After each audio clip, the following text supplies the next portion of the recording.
First impression Bucharest का ये है कि बहुत कुछ ये दिल्ली जैसा ही है। बहुत ही बड़ी सिटी है, बहुत ही स्प्रेड आउट। मुझे तो ब्यूटीफुल ही लगी। अभी तो खैर एज जस्ट स्टार्टेड, बहुत सारे लोग हैं, बहुत सारा ट्रैफिक है।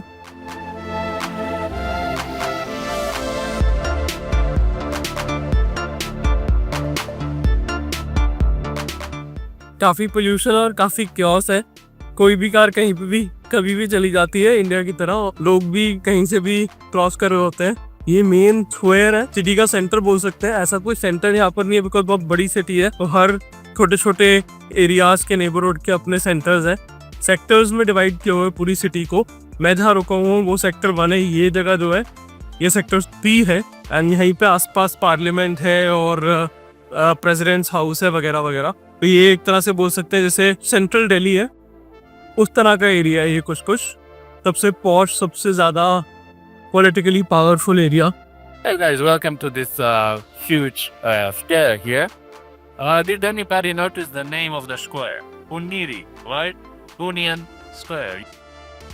यूनियन स्क्वायर, जिसे पियाज़ा उनीरी भी कहा जाता है, बुखारेस्ट शहर का दिल है। ये यहाँ के पब्लिक ट्रांसपोर्ट का भी मेन हब है और यहाँ से आप ओल्ड टाउन, संसद भवन और शहर के सभी मेन टूरिस्ट अट्रैक्शंस तक आसानी से पहुँच सकते हैं। तो चलिए इस खूबसूरत जगह का आनंद लेते हैं।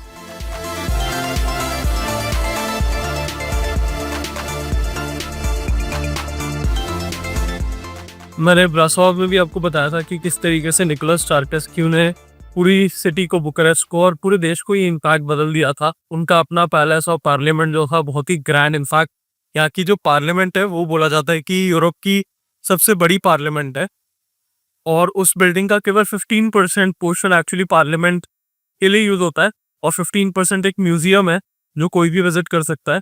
बाकी 70% वो बिल्डिंग अनयूज पड़ी है जिसमें million and may be billions of dollars खर्च किए होंगे, वो भी उस जमाने में जब रोमानिया कम्युनिस्ट था, पुअर था। ये मेरे पीछे दुनिया की second biggest administrative building after pentagon and Europe की सबसे बड़ी पार्लियामेंट। ये है पार्लियामेंट हाउस आज का रोमानिया का। जब ये बनाया गया था इसे हाउस ऑफ पीपल बोला गया था और इसका पीपल से कोई भी लेना देना नहीं था। इसको बनाने के लिए यहाँ पे रहने वाले हजारों लोगों को डिस्प्लेस कर दिया गया था, उनके घरों को तोड़ दिया गया था और ये एक प्रोजेक्ट था निकोलस चारकेस्क्यू का to show the power of the state. इसमें 1100 कमरे हैं और बोला जाता है जितना ये ऊपर है उससे ज्यादा डीप डाउन ये नीचे है। करीब 9 फ्लोर्स हैं। किसी को नहीं पता कितने उसमें सीक्रेट पैसेजेस हैं, क्या क्या पर्पस से बनाया गया था, बट बहुत अरबों रुपया इसमें बर्बाद किया गया। आज भी केवल उनमें से 400 रूम्स ही हैं जो यूज किए जा रहे हैं, जो कि ऑफिसेज हैं। पार्लियामेंट तो बताया ही मैंने, उसके अलावा एडमिनिस्ट्रेटिव ऑफिसेज वगैरह भी हैं। यहाँ पर बनाने में 13 साल, 30,000 लोग, 700 आर्किटेक्ट लगे थे और उनमें से कई लोग बनाते बनाते इसको मर गए या मार दिए गए ताकि जो इसके सीक्रेट पैसेजेस हैं उसके बारे में किसी को कभी पता ना लग पाए। This is the square where in the old ages, in the dark ages, middle ages, people would hang other people. This is where the executions happened and all that. Very terrifying place. Those things don't happen anymore, so don't worry about that. We are now peaceful. We have a church here behind, right? Our weddings, baptizes happen here. Everything is civilized now. आइए जानते हैं Bucharest के सबसे प्राचीन church यानी कि Saint Anthony church के बारे में। ये चर्च 16th सेंचुरी में बना था और लाल ईंटों से बना ये चर्च परफेक्ट एग्जांपल है रोमानियन आर्किटेक्चर का। क्योंकि इसे राजाओं ने बनवाया था इसलिए इसे प्रिंसली चर्च भी कहा जाता है और यहाँ पर बहुत सारी रॉयल सेरेमनीज भी हुई हैं।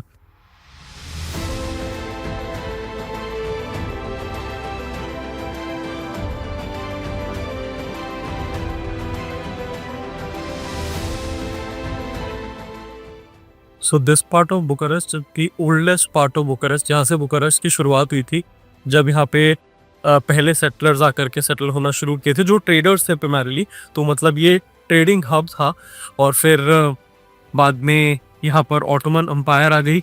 उन्होंने बहुत कुछ कंस्ट्रक्ट किया यहाँ पर। हम जहाँ नेक्स्ट जाने वाले वो कारवन सराय है, हर ऑटोमन सिटी में वो होती थी जहाँ पर ट्रेडर्स आकर के रुक सकते थे।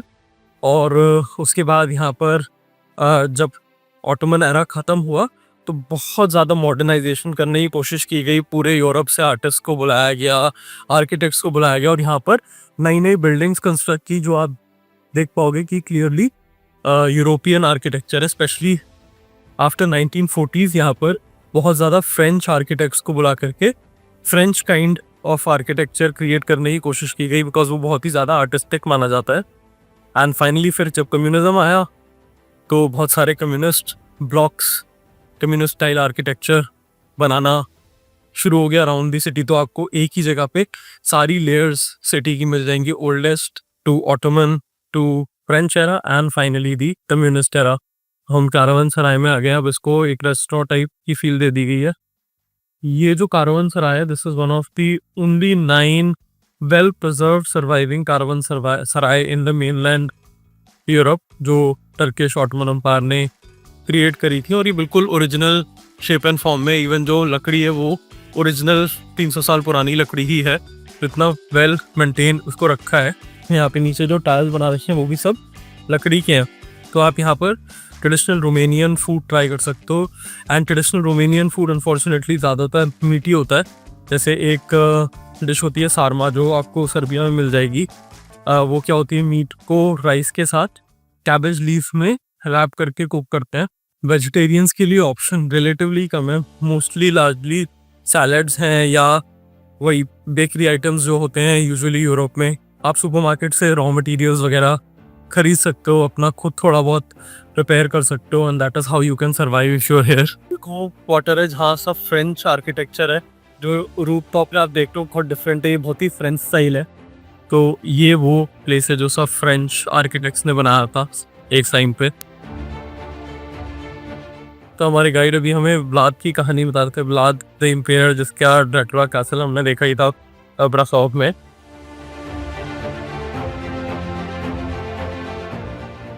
This is the oldest surviving church in Bucharest. ये स्टावरोपोलिस चर्च है जो कि रोमानिया का सबसे बड़ा चर्च है। और यहाँ पर जो आर्किटेक्चर है वो बाइजेंटीन, ऑटोमन और ग्रीक आर्किटेक्चर का मिक्सचर है।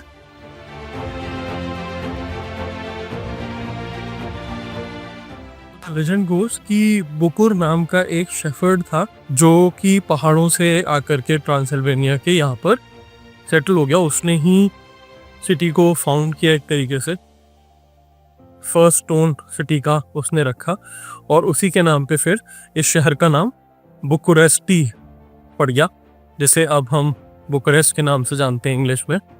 लोकल नेम अभी भी बुकुरेस्टी है, by the way. One of the many palaces that Bucharest has to offer. The name of the palace is Czech. तो ये बिल्डिंग आज के टाइम पे सीसी बैंक का हेडक्वार्टर है, बट एक समय ये एक्चुअली पैलेस हुआ करता था। और इंटरेस्टिंगली उससे पहले यहाँ पर एक चर्च हुआ करता था जिसे तोड़ के पैलेस बनाया गया था। और ये पैलेस रोमानिया की शान थी, रोमानिया में सबसे बड़ी सबसे खूबसूरत बिल्डिंग हुआ करती थी, पर आज ये बैंकिंग इंस्टीट्यूशन है।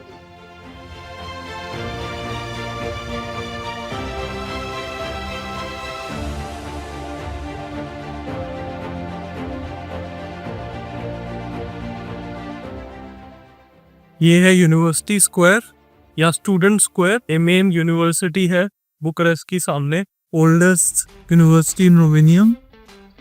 So thank you for making it to the last stop of the day. We are here in front of the University Square.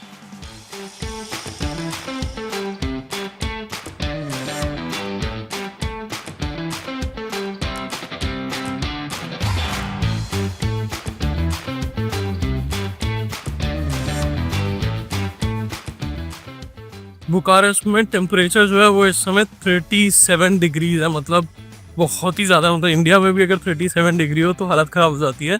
और यहाँ पर यूरोप में तो कोई तामझाम ही नहीं होता है गर्मी के लिए, ना फैंस, ना कूलर, ना एसी, कुछ भी नहीं होता। बुरी हालत, इवन बसेस जो है वो एयर कंडीशन नहीं है, तो बहुत ही ज़्यादा हालत ख़राब हो जाती है। तेज़ धूप है कि पूरा पार्क खाली पड़ा है।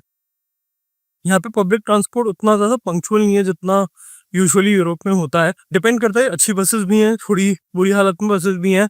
मेट्रो हर जगह नहीं जाती, सिटी सेंटर में प्रीटी मच आप मेट्रो से कम्यूट कर सकते हैं, बट बाकी आई थिंक मुश्किल है, बसेस पे ही आपको डिपेंड करना पड़ेगा। टैक्सी आर प्लेंटीफुल, उबर चलती है यहाँ पर, तो इजीली उबर पे बुक कर सकते हैं। काफ़ी सस्ती है रिलेटिवली टैक्सीज यहाँ पर। और क्योंकि लॉन्ग कम्यूट है तो आप वॉक प्रीटी मच नहीं कर सकते, इतना वॉकेबल नहीं है, इतनी कॉम्पैक्ट सिटी नहीं है, तो आपको बस या टैक्सी तो यूज़ करना पड़ेगा।